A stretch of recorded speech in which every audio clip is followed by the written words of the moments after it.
Welcome to Popternative, where we dive into topical discussions from the worlds of pop culture, social media, and sports. Here is your host, Peter Remoliotis, aka PD Beats. Hello and welcome to Popternative. This is the talk show and podcast where we have digital discussions, worlds of TV, film, news, lifestyle, music, pop culture, sports, everything really, depending on the guest. We talk about it all. As always, I'm your host, Peter Remoliotis, on social media. You know me as PD Beats. You will recognize my guest from a lot of amazing TV shows and films over the years, including he was Jerry Gergich in Parks and Recreation. We're talking about his movie 86, Melrose Avenue. Jim O'Hare is with us. Jim, welcome to Popternative. I'm happy to be here. It's good to see you, my friend. I did not know you guys were in Canada. I love that. I know. I am in Canada, and Canada is a huge fan of Parks and Recreation, but I feel like the whole world is. And it's interesting because you guys were on Netflix and now Peacock. It's crazy too that show eventually went from being on like cable TV to the whole world. Have you ever thought about that? Dude, it is so because we have this thing called the Parks Family Text. Yeah. So we're still in contact all the time with each other. The show, I'm, certainly nothing that's like this has ever happened to me before, where I've been on a show that has become bigger after we were done. Yeah. Like the show is more popular now than when we shot it. Every season, we did not know if we were coming back. I mean, we would be like wringing our hands, like, what have you heard? Anybody heard anything? What's happening? And then we even found out that one time near the end of season 4, the bigwigs were on a plane out of New York heading back to LA. And somehow on that flight, we were canceled. But somehow by the time they landed, we were back on the air.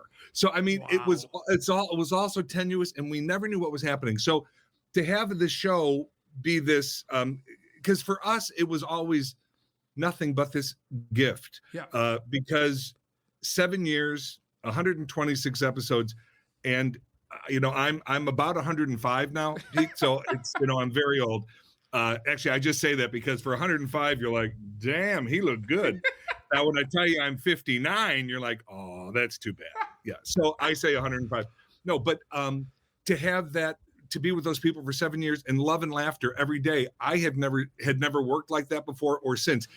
And it's not knocking any other show because I love work. I love what I do. Yeah. And so I'm generally a happy guy when I'm working, but Parks, it was just elevated. It's really hard to describe. So there's no shelf life either, like zero shelf. I hope you know that you're in that for the long haul. Like there's no shelf life. It's fine. It's fine. Yesterday I was talking to Kate Flannery, who plays Meredith on The Office. Yes. Because our shows, The Office is, oh, absolutely, all over the world too. And it is shocking. We were saying how many over the years we've both been on a lot of shows. You do a guest spot or a show that goes a little while and gets old or whatever, but they just disappear. That's just the nature of most TV shows. Mm-hmm. But damn, if Parks and The Office, they have not disappeared. And I look at that as such a gift because we're hearing now from people all over the world. I mean, literally, as Chris Traeger would say, literally all over the world. And it's lovely. Nick sent all of us a little video. He was in, I believe it was Australia, I think. And he does this one-man show that is just hysterical and brilliant. And it's just Nick. It's so Nick. At the end, he sings Bye Bye Little Sebastian with the audience. And he held up a camera to show us. Everybody was holding their phones up with the lights. Bye Bye Little Sebastian. I mean, it just warms it's amazing. It's amazing. So yes, that's a long-winded answer to say I'm blown away that it's still there. Yeah, we got to talk to Melora Hardin, who played Jan on The Office, and she said similar things. It's the gift that keeps on giving. Those two shows just have like no shelf life. We'll get into Parks and Rec, but I do want to talk about your film, 86 Melrose Avenue, because absolutely. I find something that's very interesting too is there's a lot of films and a lot of content out there right now that obviously this film is a crime drama, it's suspenseful and everything, you know what I mean? But there's a lot of genre bending right now happening. There's a lot going on in this film. Do you think that that's where we are right now, where we're kind of throwing out genres a little bit and we're just kind of making movies right now, Jim? Yeah, I think that's a good way to put it, and I love that. Yeah. Like for me, I love that. And what intrigued me about this film, because I'm so grateful. I get see a lot of scripts come across Some are just not good. That's, that happens. Some are great. And I can tell pretty quickly how, like, I don't think I've ever stopped. Like, if someone's giving me a job offer, I've never stopped in the middle and said, no, I'm not interested, and get rid of it, even if I knew I wasn't liking it. I've always finished a script. But certain scripts, I'm in from like page 1 or 2, and 86 Melrose Avenue was one of those scripts. Yep. Because it's got so much going on. There is, PTSD. There's a Vietnam vet who's heartbreaking and yet making some terrible choices, terrible decisions. There's also, this country hates this country, so these people can't be friends because we don't like each other. And even though we've never met each other, we don't know each other. I love that, because in my life, I've been around little things, not to the extreme that's in this movie. Yeah, for sure. But still, where people are like, well, they're this and I'm this, and well, you never met. So how do you dislike them because they're this? Anyway, so I loved all the different stuff that was happening in it. So yeah, I like that there's all sorts of stuff going on. I mean, this one, really, I could break down like 4 or 5 big things happening in this film at one time, and I love that. But it's challenging the audience a little bit too now, because obviously we love shows like Parks and Rec that we could just kind of, after a long day's work, just kind of watch and everything. But we like getting stimulated and kind of challenged as well too, right? And I feel like a lot of people are realizing that now, that the audience is becoming more engaged. So films like 86 Melrose Avenue that kind of throw a lot of things at you, like the audience is ready for it. Like, there's two types of things going on. Yeah, this is not a film like with Parks, like you said. It can be on in the background. You've seen every episode. Not this you film. Love the characters, and they're heartwarming, and you feel, it just feels good to have them in the background if you don't have time to sit and watch. You need to sit and watch 86 Melrose Avenue. There's a lot going on. I wouldn't call it a comfort film. No. It's a thinking film, and, no one's ever accused me of being brilliant, but I do like those kind of films. It is interesting. Do you find it, because people have seen, we talk about Parks and Rec, Jerry Gergers is I'm sorry. I got to be careful, because when I say iconic, legendary character, I've said that to other people that have been in my show about the character. They're like, oh, thanks for making me feel old. So I'm not sure what to say, but Jerry is legendary. I'm sorry. Believe me, I'll take that to the grave. I have no problem with that. That's just fine. But did you pride yourself in your career? Because you've been doing this for a long time, and you've been in a lot of different things. You've done the comedy, the drama, the horror. Is that something that when you look at your career, you say, yeah, I did a lot of different diverse projects? Is that one thing that's kind of on top of it in terms of like proud accomplishments? Yes. The reason, though, I take pride in it is because I had to fight to get to do anything other than comedy. And I love comedy. So I'm not like, I can't believe I got stuck in another comedy. Please. It's where my heart beats. I love it. But I'm an actor. And I love to get a script that is like, ooh, damn, how am I going to pull this one off? You know what I mean? Because comedy comes very naturally to me. Oh, sorry, I'm outside and there's little gnats. But comedy comes very naturally to me. Yep. And so people just put me there, and it's okay. So I love when we can break through and I get the dramatic role or the wacko. I mean, just like kind of the nut job, or oh God, I love a good horror movie. I keep saying to my people, get me in Saw. I want to be in a Saw movie. I want to hang and be bloodletted. That genre has evolved too, because there's more ways to scare people now, right, Jim? Like, you don't just need the jump scares and the gore. Like, people, as we see in our world, are scary. Absolutely. Yeah. So no, but I'm very happy I was able to get through it. Now, it's still a battle. I'm not saying, there's still times. There was one project I did. I won't say the name. I mean, it was a lovely project, but before I could even get in there, I was pitched, and the director said, oh, that nice guy from Parks and Rec, I don't see that. They said, take a look at this. And they sent him a video of something else I had done. And he goes, oh, he's our guy. Because people do put you in a bit of a box. Mm-hmm. And so it is a constant battle, but I have broken the door a few times and got in there. So I love when I get the opportunity. It's interesting because you get a lot of Parks and Rec questions, and I'm sure there's a lot of the same ones. So I'm trying, when I was kind of preparing for this interview, I'm not saying these questions you're going to be asked this a lot, but I tried to find like questions that maybe weren't kind of the cliche, Jerry Gergish questions, right? Sure. But I was just curious. Yes, he's got a big penis. Is that what you're going for? Yes, we all know that. Yes, and that's when life and art are come together. Yes. Was there any research for you in the cast in terms of like you're playing, people that work in the town of Pawnee at the Parks and Rec department? Did you talk to anyone at all that worked for a Parks and Rec department in a small town or anything and be like, hey, what's it like? Did that happen at all? It happened. The producers went out. Okay. And they went and they met with these small parks departments. They went to those crazy meetings that you see. Yes. Those meetings, as crazy as they are, there's a lot based on absolute reality because people are nutty and everyone wants their own way and all this kind of stuff. So shout out to Counselor Jam. Sorry. One of my favorite characters. Yeah, there you go. Councilman Jam. You just got jammed. Sorry. You got jammed. One of the best things ever. I'm sorry.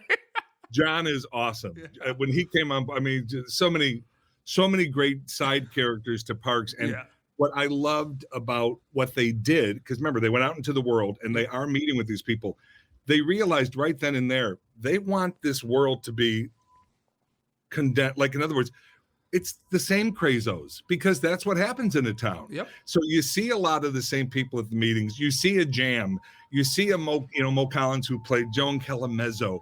You see all these plays who's, a genius. And so that's what they did. But so they basically, for me, it was just talking what they had seen and what they had experienced. Sure. So I myself didn't go out there, but the producers definitely. Because I was just curious if there was preparation for Jerry, because he's a kind guy. Sometimes not like he's not kind of his head's there when they're all here, but like you're so innocent, and it's like you're not doing it on purpose. You're just a nice guy. He was just a good guy. I always, because people, and I get it. People think I'm Jerry a lot of times, and here's the problem. Jim O'Heir wishes he could be as nice as Jerry, and Jim O'Heir tends to go blue with his comedy, and Jerry, of course, wouldn't. And one time I did a the schools sometimes will fly you out to do a talk to the student, to college, and I think it was Boston. I don't know what college it was. It was a college in Boston. I know that. I'm not sure which one. And this girl comes up to me afterward, and because they come up for pictures after, and I said, "Hi, nice to meet you." And she was not even smiling. And I said, did you want a picture? And she goes, well, I thought I was going to, but I don't now. I said, oh, what's wrong? And she goes, well, you were much dirtier than I anticipated. I'm like, bitch, that's who this boy is. Because she couldn't believe of the two. Yeah. Yes, she couldn't believe Jerry would drop an F-bomb. You know what I mean? Sorry, Jim O'Heir drops them all the time. So yeah. For sure. There's that. It's funny, though, because I'm going to tell you, right? Like, when this interview was confirmed, I was all excited. And I told a few of my friends, I'm going to be interviewing someone from Parks and Recreation. And you said it before. There's so many amazing characters in Parks and Rec. It's amazing. 3 people said, I hope it's Jerry. But that must feel awesome that your character has made that impact. Yeah. Here's the thing. I am a guy who was raised with television, like love television, love sitcoms, just always have. It's my thing. And I have certain shows in my world that I find relaxing, and they can just, if I'm anxious or just not, I need a little downtime, I can put them on and it brings me peace. Yeah. How I ended up on a show that has that for other people, I feel so blessed. And so I still can't believe it. Like when I get, fans send me emails and messages and things in the mail, and I'm not worthy of all the. You're on Cameo too, aren't you? I'm on Cameo now, which is like mind blowing. All the requests. Dude, I didn't know much about it. Yeah, and a couple of my friends were doing it, and I thought, well, okay, let's see how that. I've done almost 3,000 of them. Insane. And from all over the world, not just the States or Canada. It's wild. So, but I never let it go how grateful I am that I ended up on this show, because someone else could have ended up as Jerry. I was an actor auditioning for a role. Things happened. I could have been sick that day. They could have been like, we don't think he's that funny. A million things could have happened, but somehow I ended up as Jerry Gergich, and it was life-changing. It's funny too, because you mentioned that. I mean, it's been quite some time since you guys wrapped Parks and Rec, right?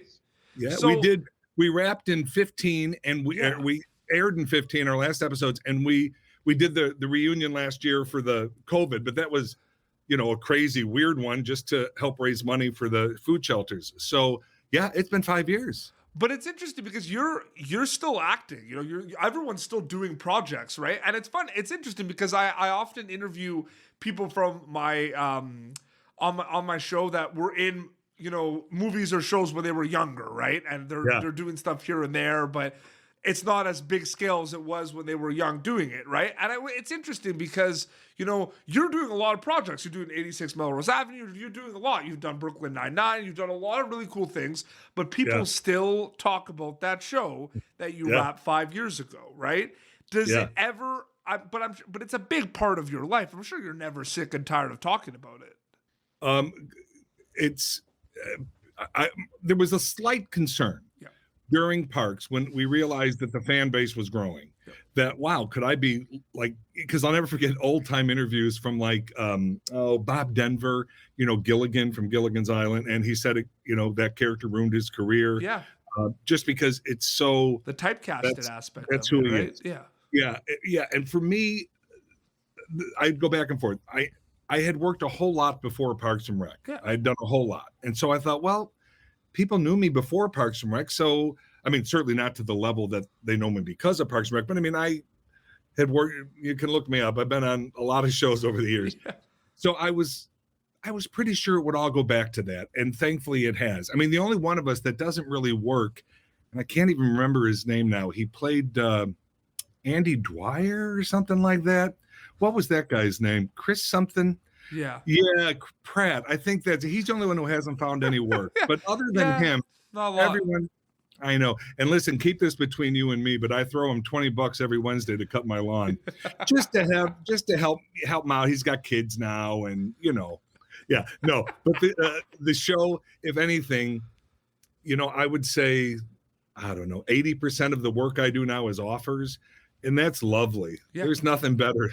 There's nothing better than they just call and say, hey, these people are interested in you to do whatever. It's a cool feeling, right?